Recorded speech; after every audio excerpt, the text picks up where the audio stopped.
guys, welcome back to my channel. It has officially been over 5 months since I've quit social media, and a lot of you guys requested for me to do an update video. I feel like that's long overdue. This whole video is going to be me telling you guys what happened, what I learned from it, pretty much everything from start to finish. And the reason why I'm doing this now is because I feel like I'm finally in a place where I can get back on social media slowly and put myself back out there. If you guys don't know what I'm talking about, I will link the original video down below, but I did quit social media around the end of October. The first thing that I wanted to address in this video was something that I didn't really cover in my last one, and that was the fact that I realized that there was a lot more going on than I talked about in my original Why I Quit Social Media video. I loved the way that I articulated everything, but I feel like I was very vague in my reasoning as to why I was quitting it, and that was because I was in a really bad place. I couldn't really talk about it on camera at the time because I was so upset about everything that was going on.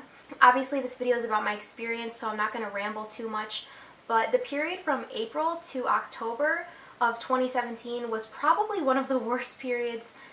It actually was the worst period in my entire life, and I don't want to get too in depth about it, but basically, my mental health was really not good. I had to end up going to therapy for it and talk to psychiatrists, get on medication, basically figure out what was wrong with my brain. A lot of my relationships with a bunch of different people were completely screwed up.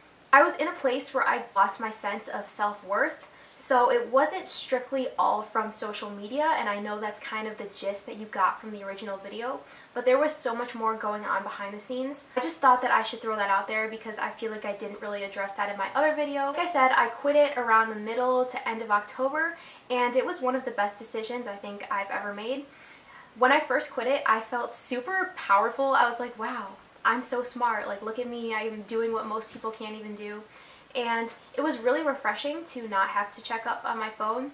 But like anything, after 2 days, I immediately felt withdrawals. And the biggest withdrawal symptom that I felt was from Instagram. I literally emailed Instagram trying to ask them to get it back because I was like, what did I just do?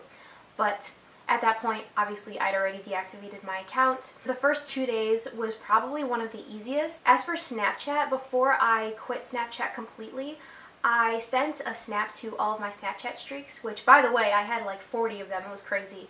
But I said something along the lines of, hey, I'm dropping Snapchat. If you want to get a hold of me, here's my phone number. We can keep in touch. And for some reason, I expected more people to reach out to me. I only kept in touch with a small percentage of the people from my Snapchat streaks, which shouldn't really be surprising, but it kind of showed me like how artificial my relationships were, or at least I thought that I was better friends with people than I was. I kept in really good touch with my close friends, but as for my Snapchat streaks, I only kept in touch with probably 3 or 4 of them through texting after I dropped Snapchat. Unfortunately, I thought that when I dropped social media, I wouldn't feel the need to post stuff when I was having a good time, and I wish I could say I didn't, but I definitely did. So VSCO became my output, and what I mean by that is I started posting all of my photos on that platform, and I know that's still a form of social media, but I didn't think that was as bad because you're not really getting likes or followers or as many people necessarily looking at your photos. It was just somewhere for me to post my photos and get the output without really the input of other people. VSCO became my best friend really quickly, and I started posting on it way too often, and I didn't understand why I was posting on it so much, and then I realized it's because that was kind of my only connection to the outside world through social media. I felt withdrawal symptoms and super disconnected for probably the first month and a half without having anything. I would ask people, like, what's going on in the world? What's happening? I felt like people were doing all this stuff without me and I was being excluded in some sort of huge party. After that, I kind of like, maybe my brain adjusted to it, but I stopped completely, like, missing it in general, which is good. I mean, I expected to get that feeling, but I didn't realize it was going to take that long.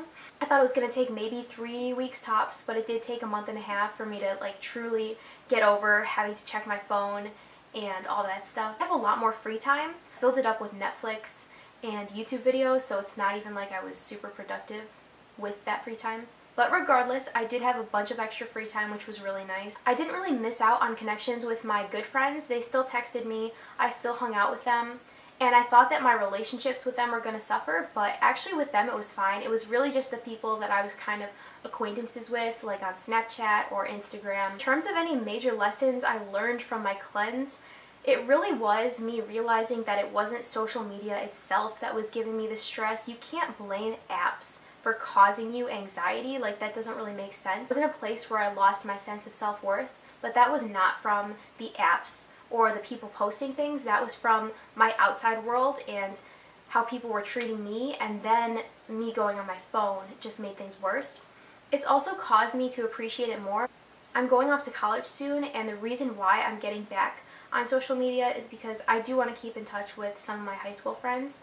In terms of what I'm doing, I will not be getting my Finsta back because that was kind of crazy. I will be getting my Rinsta, or real Instagram, whatever you want to call it. I'm going to probably be keeping my follow ratio much smaller. I already got my Snapchat back a couple weeks ago. I only have like 30 people on there, and it's my close friends, but I mean, it's nice. I'm thinking Visco, Instagram, and Snapchat. I don't even really use Snapchat, so mostly just Instagram. I still do have Facebook. No one really uses it, but it's nice to keep in touch with people just on another platform. Maybe one day I'll get back on Twitter. That's like the one app that I felt no symptoms from. I mean, don't get me wrong, I know Twitter like is everyone's favorite app and they think it's hilarious. Like, I did not feel a connection to Twitter. I think it's because I didn't use it that much. I don't want to get back on Twitter at all. I don't feel a need to. In terms of my Finsta, I just kind of think that's dumb at this point. Like, there's no reason for me to. Instagram, I am getting back on it once I make my college decision, which should be within the next couple weeks. I want to make sure that I'm completely put together before I get back on. I'm completely good in terms of my mental health, my relationships. Like, I finally feel like I'm in a place where I can put myself back on the internet and don't need justification, all that stuff. My time is limited. It's almost time for graduation, so the sooner the better, I guess. If you guys have any questions, be sure to leave them in the comments below and I'll be sure to answer them. If you're thinking of taking a cleanse from any form of social media, I recommend it. I don't have any regrets from it. If you want to delete it, you can. If you want to just take a break, you can. I don't think deleting it's necessary, but I mean, it was necessary for me. Thank you guys so much for tuning into this video. Be sure to give this a thumbs up if you liked it, and I will see you guys on my next one. Bye. Mwah.